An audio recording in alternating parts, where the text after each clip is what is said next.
যে আপনি হামাসের বিরুদ্ধে বলেন কেন? আমি বললাম হামাসকে আমার দুলা ভাই, তোর পক্ষে বলতে হবে। শরম লাগে না আপনার? হামাস হলো ইখওয়ানীদের শাখা। এই হামাসের কারণে আজকে বাইতুল মাকদেস বিপদে পড়েছে, ওখানকার মুসলমানরা বিপদে পড়েছে। তোমরা এত পারো যে ফাতাহ এদেরকে তাড়িয়ে দিলে কেন গাজা থেকে? এই হামাসের বন্ধু কারা? হামাসের বন্ধু হলো হিজবুল্লাহ, এরা হলো শিয়া। হামাসের বন্ধু হলো ইরান, ইরান হলো শিয়া। হামাসের বন্ধু হলো হুতি, হুতি হলো শিয়া। হামাসের বন্ধু হলো সিরিয়া, বাশার আল আসাদ, এরা হলো সব শিয়া। ও হামাসকে তৈরি করেছে কারা? আগে পড়াশোনা করেন। আকীদার দ্বন্দ্ব চলছে এখানে, আকীদার দ্বন্দ্ব চলছে। আমরা ইহুদিদের বিরুদ্ধে বদদোয়া করি, আল্লাহর কাছে বলি, আল্লাহ ফিলিস্তিনকে স্বাধীন রাষ্ট্র করে দাও এবং ইহুদিদেরকে তুমি ধ্বংস করে দাও। দোয়া করি। আজকে এই গাজার মুসলিমরা পড়েছে বিপদে। ও লাফালাফি করছে বাংলাদেশ থেকে, যুদ্ধে যাবে নাকি? তুমি খেয়াল করনি ওখানেই তো ফাতাহ।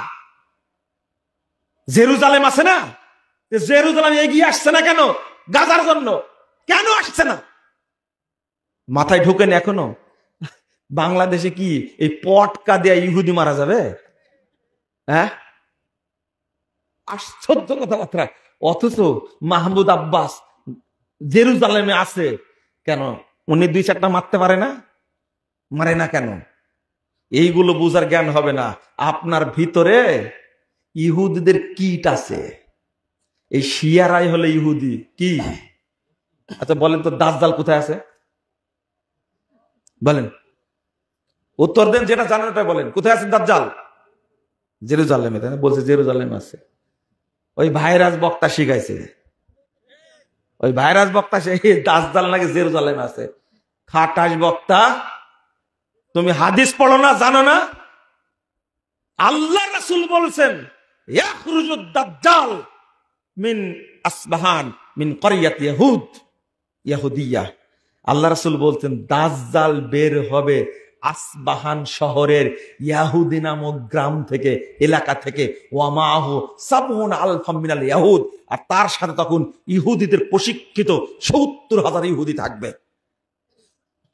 ১৩,৩৪৩ নম্বর হাদিস মুসনাদে আহমদের মধ্যে এসেছে। আসবাহান কোথায়? এই যুবক ছেলেরা, তুমি খালি ভাইরাস বক্তার পিছনে দৌড়ে বেড়াও। তুমি শোনো, বলো তো আসবাহানটা কোথায়? আসবাহানটা ইরানের তেহরান থেকে ৩৪১ কিলোমিটার দূরে। তুমি সার্চ দিয়ে দেখো। তাহলে ইরানে আছে কে? কে? দাজ্জাল। দাজ্জালকে প্রতিপালন করছে, পুষছে কারা? শিয়ারাই পুষছে। আর আপনার মুখ দিয়ে বের করছে দাজ্জাল নাকি জেরুজালেমে আছে। সি সি সি সি, এইরকম বানরও এই ধরনের মিথ্যা কথা বলবে না, শয়তান এত মিথ্যা কথা বলবে না।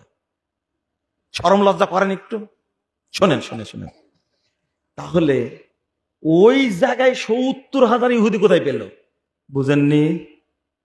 এই আব্দুল্লাহ বিন সাবা ইহুদির শুক্রকীট থেকে এই শিয়াদের জন্ম। এই শিয়া রাফেজি আর ইহুদিদের মধ্যে পার্থক্য নাই। একটা হলো গোপন আর একটা হলো প্রকাশ্য, ছদ্মবেশী। তাবি বিদ্যান ইমাম শাবি রহিমুল্লাহ বলছেন যে এই রাফেজি ইরানিরা হলো, এখন যাতে ইরানি বলছেন এরা হলো রাফেজি। রাফিজা হলো ছদ্মবেশী ইহুদি। ছদ্মবেশী কি? ইহুদি। কথা বোঝা গেছে?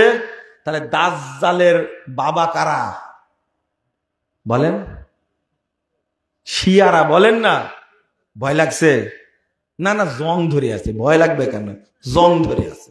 আল্লাহ তুমি আমাদের বুঝার তৌফিক দান করো, আমিন ইয়া রাব্বাল আলামিন।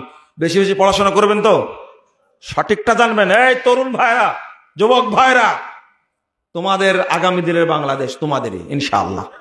এই বাংলাদেশ থেকে মাজার পূজা বিদায় নিবে, কবর পূজা বিদায় নিবে, তাগুত পূজা বিদায় নিবে এবং পীর পূজা বিদায় নিবে। কোন পূজা থাকবে না। এই বাংলাদেশে একদিন শুধু আল্লাহর ইবাদত হবে ইনশাআল্লাহ, এবং তোমাদের দ্বারা সংগঠিত হবে ইনশাআল্লাহ। আল্লাহ যেন আমাদেরকে বোঝার তৌফিক দান করেন। আল্লাহ আমাদের দেশের মানুষগুলোকে যেন হকটা বুঝার তৌফিক দান করেন, আমিন ইয়া রাব্বাল আলামিন।